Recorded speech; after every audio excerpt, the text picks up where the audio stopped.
This is Dirt and Sprague on 1080 The Fan. Ken Barkley at 8, Lucy Birds at 7:30. Philly moves on, Butler gets hurt, Jonte Porter's cheating, and I've got a local Costco story that we need to talk about. I'm going to Costco next week. Very excited. Already got it planned. It's already on the books. It's Thursday. Already ready to go. What day of the week? I think I'm going next Thursday. Wife's going back. The last week she has off work is next week. She's got one more week, so we got to go load up on food. You plan out your Costco trips a week out? You're damn right we do. Wow. Got to circle the calendar, make sure the timing works. What do I just got going on? randomly end up there. See, I can't. Costco's too big of a deal for me just to pop in. I don't do pop-in Costco. I love popping into Costco. I got to mentally prepare. I got to get my list down. It takes time for me to do Costco. I'd say at least once a week, you'll find me at the 82nd Costco at like 10:30 a.m. just wandering. Looking at the rotisserie chickens. Yeah, I have a rotisserie chicken. I've got some Izod jeans. Are you one of those putterers at Costco? Yeah, see, he's the problem. Oh, man. You're clogging up the fast lane. Get out of the way. You're just wandering. Oh, that I looks gotta nice. time it right, because if you go Thank you. the wanderers are Okay, out. you hold your comments. Hold your damn comments. We'll get to it. Swag's in there elbowing old people out of close parking spots because he doesn't want to go park in the back. Is he elbowing himself? What is he? Is he 28? Elbowing old people. He's in the senior citizen parking. Ducks and Beaver. He's gonna murder me someday. You're just getting the stare. Just over not there. gonna come back from the bathroom. What happened to Sprague? I don't know. There's a dead guy in that bathroom. How'd he die? Choked him with his own ween. How'd you do that? I yanked it off him and then wrapped it around his neck. There's a body in the dumpster, man. What happened? Ducks and Beavers are uniting. Have you guys seen this? No. Oh my God. We're unified? What are we unified Dude, in? not often do Ducks and Beavers fans who are actually passionate about their sports teams holding hands saying, hallelujah. Yeah, how many political ideas are actually supported by both parties right now? Like, how many topics and issues do you get like 97% support? It doesn't happen. Oh, it doesn't. I like to throw political things, though, at friends who differ from me politically and say, what do you think about that? And they're like, oh, yeah, I agree. And I'm like, welcome to my side. Yeah. Wait a minute. Well, hey, hold on. Hey, don't you dare. Anyways, Ducks and Beavers fans are uniting, and I couldn't have been happier for everybody involved.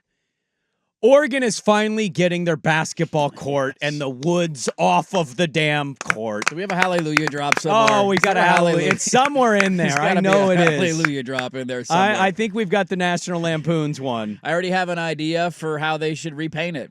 Yeah? This is a miraculous day, by the way. It is. I have been waiting. We've been waiting a long time for this. Not a single Duck or Beaver No. fan has enjoyed the in the woods experience. It's one of the worst basketball courts that has ever been designed. Easily. It makes watching games painful. It does. But since Oregon famously won a major college basketball tournament via not knowing where the midcourt line is for an over and back violation, I think we take it a step further this year and just have no lines at all. You guess, we go back and track wherever that shot came down. That's what the point you get. You want no 3-point No line? lines at all, baby. No half-court Home court line. advantage. We understand all the nooks and crannies on the floor. We can win tournaments that way.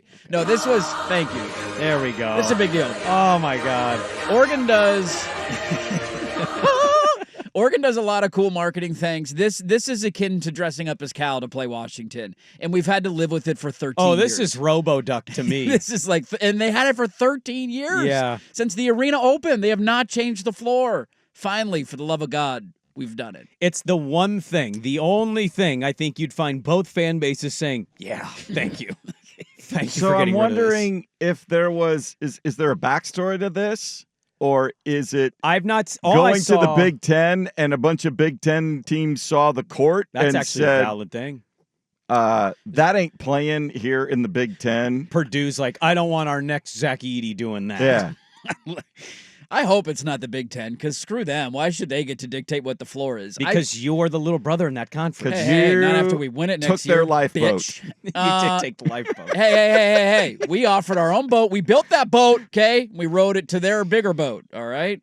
I hope it wasn't the Big Ten. I hope it was somebody internally that was like, can we, like, what are we doing? Yes. Fans hate this. It is universally hated. Nobody liked it. It has been universally hated in its entirety. I wonder if it did have to do, because obviously they're going to have to replace the Pac-12 logos on there with Big Ten logos. That's fair. Bill Oram, our good friend of the Oregonian, our columnist who's not asking weird, creepy, sexualized questions to Caitlin Clark, No, that's us asking him. No, Swag. He said that Oregon is going to have a volleyball court and a basketball court. They won't have to share the same kind of court. They'll have different courts. 2 different floors. I don't know what brought this on. It has not been changed, as you mentioned, since it opened in 2011. 2011, I believe, was year 1. 2011. But I'm glad it is. And there's a report that the paint might go back to the pit. It might be green in the inside and say the pit like it was at our beloved Mac Court. When they had a good home court advantage. When they had an arena that everybody, no matter how much you loved or hated Oregon, you said, there's kind of some nostalgia here. I like coming into this place. It smells like popcorn and piss. It does, yeah. Like Miller Lite beer, too, Yes. that's stained on the floors Absolutely. for generations of Duck fans getting too drunk. I mean, now they play in an NBA arena and the environment's not there.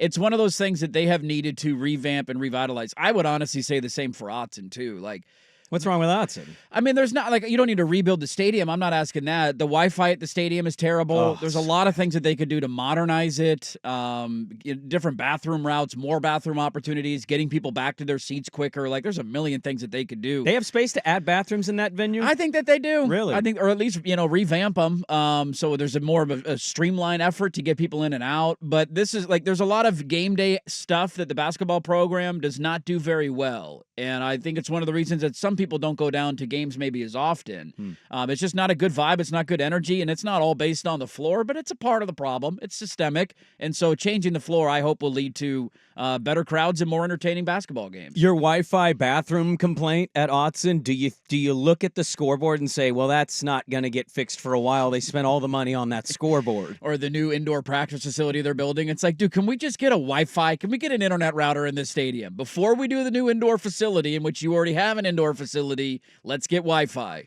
When do they add, like, chargers on your seat? Yes. Your seat handle. You just put your phone there and Dude, it's charging. Now we're talking. That would be an absolute... How many times do you go to a game and you look down in the fourth quarter and you're like, oh, crap, I got 7% left. And I have no bars. You have no bars. You have no serve. You're just draining. Your battery's going down. Let me charge at the seat. You know, in a way, Autzen's kind of got some character to it in that, like, if you meet with your friends and you end up separating, you have to say the rendezvous spot. Yes. Because you're not going to be able to text anybody. Meet me at this beer stand or meet me at this gate when we leave the stadium yeah. because I'm not going to be able to call you at all. Remember doing that if you went to the mall with, like, a big group of friends and you divide off, like, one group wants to go to the video game store, the other wants to go to, like, Finish Line. Yeah. You're like, hey, we'll meet at Pan Express right next to the Cinnabon. Right. Like that, we had rendezvous spots. There'd always be like a 4 minutes of panic when you get there. They're like, hey, wait, nobody's here. Yeah. Am I early? Am I late? Where the hell is everybody? Right. Did they get lost?